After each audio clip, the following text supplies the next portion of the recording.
بہت کھلی ہوئی ہیں آپ، تو تم بھی کھل جاؤ اب۔ یہ کان جو بھی سرخ ہو رہے ہیں رات محیط بھائی کے ڈائلاگ سن کر تپنے چاہیے تھے، وہ مزے سے کہہ رہی تھیں۔ وہ بہرحال آپ سے کچھ عقل مند ہی واقعی ہوئے ہیں، انہیں اچھی طرح پتہ ہے کہ کس طرح کی بات پر میں سامنے والے کا سر توڑ سکتی ہوں۔ زحا نے بھی اس اطمینان کا مظاہرہ کیا تھا۔ حالانکہ موئی سے متعلق یہ ساری چھیڑ چھاڑ اسے زہر لگ رہی تھی، مگر ہائے مجبوری، اب ہر کسی کے سامنے تو وہ اپنی طبیعت کا یہ رخ پیش نہیں کر سکتی تھی، اور کچھ صبا کی برین واشنگ کا بھی نتیجہ تھا کہ وہ نگین کے سامنے محتاط رہتی تھی، مگر پھر بھی کبھی کبھار یہ چھیڑ پوری طرح ابھر کر سامنے آ ہی جانی تھی تو پھر سبھی مزہ لیتے تھے جیسے اس وقت نگین لے رہی تھی۔ سر توڑنے والی بات تو صحیح ہے، مگر دل توڑنا تو بہت بڑا گناہ ہے زوئی۔ آسیہ دلوا کر وکیل صاحب کا دل بہت مضبوط ہو چکا ہے، بالکل اسٹاپلس کی ظالم سانسوں کی طرح ان پر اثر نہیں ہوتا۔ وہ طنزیہ بولی تھی، ہائے زوئی، ایسے تو مت کرو، اتنا اچھا دیور میرا تمہارے پیچھے خوار ہے اور تم یوں ناقدری کر رہی ہو۔ نگین کو امید حسن پر ترس آیا تھا، تو کہیں اور جا کے قدر کرائے اپنی۔ زحا ان کی تھی، پھر اسے اچانک یاد آیا، بلکہ رات ان کی کسی پرانی شناسہ نے ہی ہمیں لفٹ دی تھی اور اس سے بڑا ہنس کے باتیں کر رہے تھے۔ اوہو، تمہیں تو بڑا افسوس ہوا ہوگا۔ نہ جی، مجھے کاہے کا افسوس ہوگا، بلکہ مجھے تو بہت خوشی ہوئی جب انہوں نے میرا تعارف کزن کی حیثیت سے کرایا۔ وہ مزے سے بولی، دماغ تو خراب نہیں ہوا تمہارا؟ غور سے سنتی، سجن کہا ہوگا۔ نگین کو یقین نہیں آیا تھا، مجھے کیا ضرورت پڑی تھی اتنا غور کرنے کی؟ غور کیے بغیر ہی سارا چکر سمجھ میں آ رہا تھا۔ اس نے خالی پیالہ نگین کے ہاتھ میں تھمایا اور ٹیشو سے ہونٹ صاف کرنے لگی۔ ایک تو تمہیں ہوا میں تیر چلانے کی بہت عادت ہے۔ نگین مایوس ہو کر اٹھ گئی تھی، اور آپ کو سب کی زندگی میں رومانس کا رنگ بھرنے کی۔ زحا نے اسے چھیڑا تھا، پھر پوچھنے لگی، انس بھائی کب آ رہے ہیں؟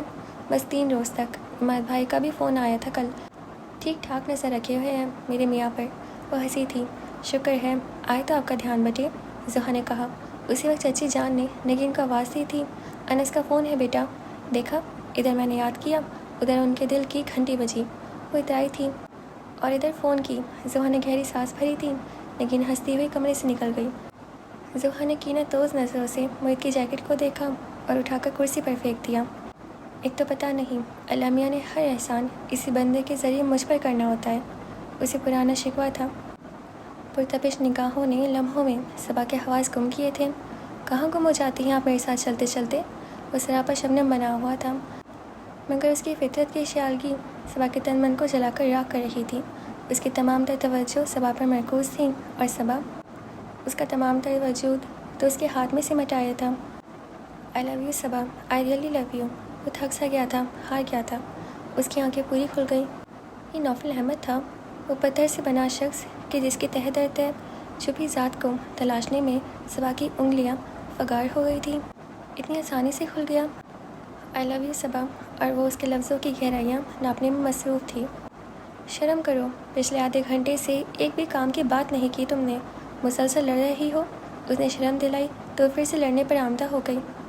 شرم تو آپ کو کرنی چاہیے، کبھی للی کی تعریف کر رہے ہیں تو کبھی ڈیزی کی، کبھی روز قیامت لگتی ہے تو کبھی جنی، تو میں کیا کروں یار، یہاں ہر طرف رنگینی ہی رنگینی ہے۔ وہ کر رہا تھا، تو ضرورت کیا ہے آپ کو چھوٹے چھوٹے کپڑے پہننے والیوں کو دیکھنے کی؟ وہ جل بلائی تھی، میں تھوڑی دیکھتا ہوں یار، سمجھا کرو نا۔ وہ شرارت سے کہہ رہا تھا، انس خبردار۔ وہ تنبیہی انداز میں بولی تو وہ ہنسا تھا، وہاں بیٹھ کر تو تم بس خبردار ہی کر سکتی ہو، میں اور بھی بہت کچھ کر سکتی ہوں انس۔ نگین نے اسے دھمکایا تھا، مگر وہ اثر لیے بغیر بے پرواہی سے بولا، زیادہ سے زیادہ میکے چلی جاؤ گی، اور کیا؟ ہاں چلی جاؤں گی، اور کبھی بھی لوٹ کے نہیں آؤں گی۔ وہ ناراضگی سے بولی تھی، میرے آنے کے بعد بھی نہیں آؤ گی؟ وہ پوچھ رہا تھا۔ نہیں، کبھی بھی نہیں آؤں گی، بلکہ منائیں گے بھی تو کبھی نہیں مانوں گی۔ وہ پوری طرح ناراض ہو گئی تھی۔ انس ہنسا تھا، یہاں بہت بے باک ہے یار، ایک طرف نظر اٹھا کے دیکھ لو تو وہ یس کہتی پیچھے چلی آتی ہیں۔ تو نگین کے دل کو کچھ ہوا تھا تو یہ کہ انکار سے مزہ اقرار میں کہاں، بڑھتا ہے شوق غالب ان کی نہیں سے۔ تو یہ نگی میری جان کہ جو مزہ تمہارے شرمانے، کترانے اور لجانے میں ہے، وہ ان کے بے باک کیوں میں کہاں؟ اور یہ دل تو اول روز سے تمہارے دیوانہ ہے، وہاں کی تپش کا یہاں کے برفیلے مشینی جذبوں سے کیا مقابلہ؟ میری کیا پوچھتی ہو جانے من، میں تو جب سے یہاں آیا ہوں جی بھر کے سو بھی نہیں پایا، آدھی رات تک تمہیں یاد کر کے جاگتا ہوں تو باقی رات تم خوابوں میں آ کر تڑپاتی ہو۔ مجبوری نہیں ہوتی جانو تو میں کبھی بھی یہاں نہ ٹھہرتا، پتہ نہیں تم کیسے وہاں رہ رہی ہو میرے بغیر۔ ایک ایک لفظ اس کے دیوانگی کا مظہر تھا، اس کے پیار کا گواہ تھا، اس کی محبت کا امین تھا، اس کی چاہت کا دیدار تھا۔ وہ کیوں نہ مغرور ہوتی، مگر اس کا دل جلانے کو بولی۔ خیر، ہم تو بڑے سکون میں سوتے ہیں، اطمینان سے جاگتے ہیں، کوئی تنگ کرنے والا نہیں اور نہ ہی کوئی الٹی سیدھی فرمائش کرنے والا ہے، یعنی کہ اوور آل مزے میں گزر رہی ہے۔ آئی ہیٹ یو نکی، وہ تپا تھا لیکن بے ساختہ ہنسی۔ تم کبھی بھی میرا دل خوش نہیں کر سکتی۔ وہ مایوس ہونے لگا تو وہ مزید بولی، تو یوں کہے نا کہ دل خوش کرنا ہے، مجھے خبر ہوتی تو زنانہ رسالوں کی رومانٹک کہانیوں سے ڈائلاگس چرا لیتی، کم از کم آپ یوں خواتون نہیں ہوتے۔ تم فیل ہو گئی، ہر امتحان میں فیل ہو۔ وہاں تھا تب بھی نالائق اسٹوڈنٹ تھی، اب یہاں سمندر پار ہوں تو تب بھی نالائکی کے جھنڈے گاڑ رہی ہو۔ وہ کھل کے ہنسی تھی۔ میں نالائق ہی ٹھیک ہوں، وہ مطمئن تھی۔ ہو تو تم بھی کندن، مگر تمہیں تھوڑی سی دکھ اور جدائی کی آنچ دینی پڑے گی، پھر چمکو گی تم بھی، وہ کہہ رہا تھا اور نگین ہنس ہنس کر اس کا مذاق اڑا رہی تھی۔ جدائی اور آپ 15 دن تو نکالے نہیں جا رہے میرے بغیر۔ عماد سن رہا ہے ساری گفتگو، کیا عزت رکھ رہی ہو تم میری؟ تو کون کہہ رہا ہے کہ جرمنی میں اپنے پوسٹرز لگوائیں، یہ سارا موازہ تو یہاں بھی روزانہ ہوا کرے گا پرائم ٹائم میں۔ وہ مذاق اڑا رہی تھی۔ انس ناراض ہونے لگا۔ اب تو میں پاکستان آؤں گا ہی نہیں، کرتی رہنا وہاں وظیفے، یہیں کسی گوری کے ساتھ رہ لوں گا، بلکہ اس گوری کو بھی یہیں لے آنا۔ سچی انس، ذرا مجھے بھی ریلیف مل جائے گا۔ وہ اپنی بات کے آخر میں خود ہی کھل کھلا دی تو نس تب کر ہے کیا۔ آئی لو یو صبا، نہ جانے کتنی بار اسے یقین دلا چکا تھا، مگر اول روز سے لے کر آج تک وہ بدگمانیوں میں لپٹا طنز و استہزائیہ سے بات کرتا، اس پر نفرتوں کے گھڑے انڈیلتا آیا تھا۔ تو یہ ایک بار میں کیا جادو ہو گیا تھا کہ نوفل احمد اس کی طرف پلٹ آیا تھا؟ محبت تو یہی محبت ہے کہ یہی محبت ہے؟ اس کے دل میں سوال گونجا، تب اس کے ذہن نے پوری شدت سے اس کی نفی کر دی۔ یہ کچھ بھی ہو سکتا ہے، وقت، کشش، کچھ بھی، مگر محبت یہ نہیں ہے۔ تو کیا محض مجھے کھلونا سمجھ کر وہ سر سے پاؤں تک جھنجھنا اٹھی تھی؟ تبھی اس کو سختی سے جھٹکتے ہوئے تمام تر وحشت اس کے لب و لہجے میں اتر آئی تھی۔ صبا، اس کے الفاظ میں ابھی بھی نرمی جھلک رہی تھی، مگر ادھر صبا کی انا سب داؤ پہ لگا تھا۔ کیا ہوا صبا؟ وہ بھی متنفر ہوا تھا، مگر شاید اب صبا سوچ کی گہرائیوں میں اتر گئی تھی، تبھی تو ایک پل بھی چین نہیں آ رہا تھا۔ آپ مجھے بیوی کی حیثیت سے اپنی تمام تر دل و ذہنی آمدگی سے قبول کر رہے ہیں تو ٹھیک ہے، لیکن اگر ایسا نہیں ہے تو نہیں۔ اس کی زخمی انا پکار اٹھی تھی۔ نوفل احمد کا دماغ جھنجھنا اٹھا۔ خان، اگر تم نے مزید اکڑ دکھانے کی کوشش کی تو میں تمہارا حشر خراب کر دوں گی۔ وہ موبائل فون کان سے لگائے کھڑکی کے شیشے سے پار برستی سردیوں کی بارش کا نظارہ کرتی اسے دھمکا رہی تھی۔ دیکھو ظالم، اس میں ایسی خفگی والی کوئی بات نہیں، اور میں بہانے کیوں بناؤں گا؟ اگر مجھے تم سے نہیں ملنا ہوتا تو میں صاف انکار کر دیتا۔ شمال قدرے گڑبڑایا تھا۔ ظالم نے گہری سانس کھینچی، پھر طنزاً بولی، ہاں، بدذوق تو تم شروع ہی سے ہو، اور بد اخلاقی اب اچھی طرح ظاہر ہو رہی ہے۔ میں بد اخلاق ہی بھلا؟ وہ بے ساختہ بولا، اور پھر ظالے کی لعن طعن سن کے اپنے لفظوں پہ پچھتایا بھی۔ بیٹا ہو تم خانوں کے، نام پر شمال خان، آفریدی کہتے ہو تم خود کو۔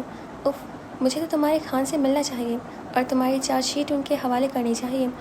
انہیں صحیح ٹرکس آتی ہیں تمہیں سیدھا کرنے کے۔ کیوں میری جان کھا رہی ہو ظالے؟ سونے دو یار، موسم خراب ہو رہا ہے باہر، اور ویسے میں بہت تھکا ہوا ہوں۔ وہ واقعی نیند کے جھونکوں کی زد میں تھا۔ سیزن کی وجہ سے ان ایکسپورٹس کا لوڈ بہت زیادہ تھا، اور کچھ وہ خود بھی کام میں بہت انوالو رہتا تھا۔ وہ ملازموں پر پوری طرح انحصار کرنے والا بندہ نہیں تھا، تبھی کامیاب بھی تھا۔ تم سونے لگے ہو؟ ظالے کو جیسے جھٹکا سا لگا تھا۔ اتنے خوبصورت موسم میں تمہیں نیند آ رہی ہے؟ وہ بے یقینی سے پوچھ رہی تھی۔ شمال کرا کر ہے کیا؟ تو اور کیا کرنا چاہیے؟ جواباً وہ مسکرا دی۔ ایسا موسم کافی پینے، شیشے کے بار برستی بوندوں کا نظارہ کرنے اور میٹھی باتیں کرنے کے لیے ہوتی ہیں۔ اس کے مخمور لہجے نے شمال کے اعصاب کو الرٹ کیا تھا۔ میرے خیال میں تمہیں بھی ایک پرسکون نیند کی ضرورت ہے۔ میں اتنی بدذوق نہیں ہوں۔ ظالے نے منہ بنایا تھا، پھر بولی، تم یہ بتاؤ کہ گھر والوں سے کب ملوا رہے ہو؟ یہ میں نے تم سے کب کہا تھا؟ شمال کو جیسے کرنٹ چھو گیا تھا۔ جواباً وہ ہنسی تھی۔ تم نے نہیں کہا تو اس کا یہ مطلب تھوڑی ہے کہ میں شادی سے پہلے اپنی ہونے والی سسرال نہیں جاؤں گی، بلکہ میں تو تمہارے بابا جان کے دربار میں حاضری دینے کو بھی تیار ہوں۔ خواب دیکھنا چھوڑ دو ظالے بی بی، وہ کہے بغیر نہیں رہ سکا تھا۔ ایسے ہی اسے اعتراض ہوا تھا، بات سیریس تھی، ورنہ وہ بی بی کا نوٹس ضرور لیتی۔ اب تو میں عادی ہو چکی ہوں ان خوابوں کی، تمہارے سنگ چلنا اور دور نکل جانا۔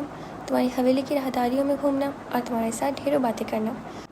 وہ جیسے واقعی اس خواب کی گرفت میں آ گئی تھی۔ ہر خواب کی تعبیر اپنی من مرضی کی نہیں ہوتی صالح آفریدی۔ آپ اپنی مرضی سے شاید خواب دیکھنے پر قادر ہو سکتے ہیں، مگر ان کی تعبیر نہیں بدل سکتے۔ وہ سنجیدہ تھا۔ ارے چھوڑو یار، ہم کی فکر کریں۔ ہمت اور حوصلہ ہو تو قسمت کی ہر چال اپنے حق میں کی جا سکتی ہے۔ وہ اس کے لب و لہجے کی نقل کرتے ہوئے بولی تو نہ چاہتے ہوئے بھی شمائل مسکرا دیا۔ اب لگی ہو نہ پٹھانی۔ پتہ ہے شمائل، میں نے سوچا ہے کہ اب میں پشوازی سلوانا شروع کر دوں، سر پر دوپٹہ لیا کروں، ٹراؤزر کی جگہ شلوار پہنا کروں، تمہاری حویلی کا روپ اپنا لوں تاکہ کوئی مجھے ریجیکٹ کرنے کا ریزن پیش نہ کر سکے۔ وہ کہہ رہی تھی اور یہ وہ موضوع تھا جو شمائل خان کے اعصاب کو تناؤ کا شکار کر دیتا تھا۔ وہ کسی صورت بھی اس کے پلوں سے آس کے جگنوں نہیں باندھنا چاہتا تھا کہ جن کی روشنی میں وہ اس کے پیچھے آتی، مگر جو خود ہی کارزار میں الجھنے کو تیار ہو، اس کا کیا؟ مر جاؤ گی صالح آفریدی، یہ راہ اتنی آسان نہیں ہے جتنی تم سمجھ رہی ہو۔ وہ بے اختیار ہی بولا تھا۔ زالے چوکی، یہ لب و لہجہ عام تو نہیں تھا؟ اتنی تپش تو شمائل خان آفریدی کے لب و لہجے میں کبھی نہیں اتری تھی۔ تم ساتھ ہو تو میں ہر حد سے گزرنے کو تیار ہوں، مگر میں یہ نہیں چاہتا، شمائل نے اٹل انداز میں کہا۔ تو وہ قیافہ لگانے لگی۔ کیا تم بابا جان سے ڈرتے ہو؟ میں صرف تم سے ڈرتا ہوں صالح آفریدی، حقیقت سہار نہیں پاؤ گی تم۔ وہ بے اختیار بولا تھا۔ کیسی حقیقت؟ وہ حیران ہوئی تھی۔ دوسری جانب کئی لمحوں کی خاموشی تھی۔ تم یہ کیوں نہیں سمجھ لیتی صالح کہ میں تمہارے نصیب میں نہیں ہوں؟ وہ ہارنے لگا تھا۔ بشر کا دل تھا، وہ پکارتی تھی تو کھینچا چلا جاتا تھا۔ مرد بھی تھا، اتنی خوبصورت لڑکی اس کے پیچھے پھرتی تھی، نہ چاہتے ہوئے بھی اس کی توجہ بکھر بکھر جاتی تھی۔ خدا نہ کرے، وہ بے ساختہ بولی، پھر اسے ڈانٹنے لگی۔ میں ایسا کیوں سوچوں؟ تمہارا تو دماغ خراب ہو گیا ہے شمائل خان، تمہیں تو میں تقدیر میں اوپر سے لکھوا کے لائی ہوں، تمہارے ٹھیک سے نظر ہی نہیں، ورنہ میں تمہیں دکھاتی اپنی پیشانی پہ تمہارا چمکتا نام۔ مت دو فریب خود کو بھی اور مجھے بھی۔ کیا بات ہے شمائل، کیا تم سنجیدہ ہو؟ خیریت تو ہے؟ متفکر ہوئی تھی۔ دیکھو ظالم، میں 1000 دفعہ نوفل سے بھی کہہ چکا ہوں کہ تمہیں سمجھائے، بلکہ تم خود ہی سمجھ لو کہ میں تمہارے لائق نہیں ہوں۔ وہ کہہ رہا تھا اور ظالم اس کے لفظوں کی گھمنڈ گھیریاں لے رہی تھی۔ تمہارے سامنے پوری زندگی پڑی ہے، بلکہ جو زندگی تم گزار رہی ہو وہ میری حویلی کے گھٹن زدہ ماحول سے بہت بہترین ہے۔ اپنے مقدر کو اپنے ہاتھوں پچھتاووں کے حوالے مت کرو۔ شریک سفر صرف تمہارا ہونا چاہیے ظالے، صرف تمہارا۔ اور تم کس کے ہو؟ ظالے بے یقینی کی زد میں تھی۔ دیکھو، جھوٹ مت بولنا شمائل خان، میں مر جاؤں گی۔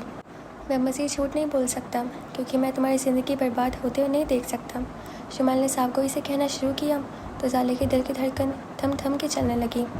میری شادی ہو چکی ہے ظالے، 2 سال ہو چکے ہیں، مجبوراً نہیں صحیح، مگر میں کسی اور کا ہوں۔ جھوٹ، متیقن سے پر لہجے میں بولی۔ تم مجھ سے پیچھے چھڑانے کے لیے جھوٹ بول رہے ہو؟ میں سچ کہہ رہا ہوں۔ تم نوفل سے حقیقت معلوم کر سکتی ہو۔ نہیں، میں کسی سے نہیں پوچھوں گی، مگر تم مجھ سے جھوٹ مت بولو۔ وہ تیز لہجے میں بولی۔ شمائل کو خائف سی لگی، مگر وہ واقعتاً اسے کسی دھوکے آمیز آمد کا شکار نہیں بنانا چاہتا تھا۔ نرمی سے بولا، یہ سچ ہے ظالے، میں شادی کر چکا ہوں اور میری بیوی میری فیملی کے ساتھ ہی رہتی ہے۔ میں مر جاؤں گی شمائل۔ اس کی شربتی آنکھیں بھر آئیں۔ کوئی کسی کے لیے نہیں مرا کرتا ظالے، یہ صرف کتابی باتیں ہیں۔ تم بھی ایک نئی زندگی شروع کرو۔ وہ صفاقی پر اتر آیا تھا۔ کوئی کسی کے لیے نہیں مرتا شمائل، مگر میں تمہارے لیے مر جاؤں گی۔ میرے ساتھ ایسے نہیں کرو۔ ظالے نے جیسے اس کی محنت کی تھی۔ مت دو تکلیف خود کو بھی اور مجھے بھی ظالے، جو حقیقت تھی وہ میں تمہیں بتا دی۔ اس بات کا یقین نہیں ہے تو اب تم نوفل احمد سے پوچھ لو۔ شمائل نے اس کے اپنے مابین اس رشتے کو آخری موڑ دے کر آہستگی سے خدا حافظ کہا اور موبائل آف کر دیا۔ بکواس کر رہا ہے۔ وہ ابھی تک بے یقینی کی گرفت میں تھی۔ ہتھیلی سے رگڑ کر آنسوؤں کی دھن صاف کرتے ہوئے اس نے اگلا نمبر نوفل احمد کا ملایا۔ مسلسل آف مل رہا تھا۔ جب وہ خود کہہ رہا ہے تو وہ تھم سی گئی تھی۔ تو اس نے شادی کر لی۔ اس کے قدم بلند قامت آئینے کے سامنے رکے تھے۔ میں ظالے آفریدی یہ روپ سروپ لے کر کسی کے سامنے جاؤں اور وہ مجھے اپنا آپ دان نہ دے، اور وہ بے قدر ہی نہ جان سکا میری۔ اتنی آسانی سے اس نے اپنا تن من کسی اور پر وار دیا۔ وہ سراپا جو میری آنکھوں میں اتنے برسوں سے مقید تھا، اب کسی اور کی ملکیت ہے۔ وہ آنکھیں جن کی سنہرے پن کو میں نے اپنی پوروں سے چھونے کی تمنا کی تھی، ان میں کسی اور کے سپنے ملتے ہیں۔ I hate you Shamail Khan Afridi, I hate you. وہ ایک جنون کی سی کیفیت میں اٹھی تھی۔ تو پھر طے ہے کہ اب عمر بھر نہیں ملنا، تو پھر عمر بھی کیوں، اگر تم سے نہیں ملنا۔ ڈیڈی اپنے بستر میں آرام سے مہو سیاحت تھے۔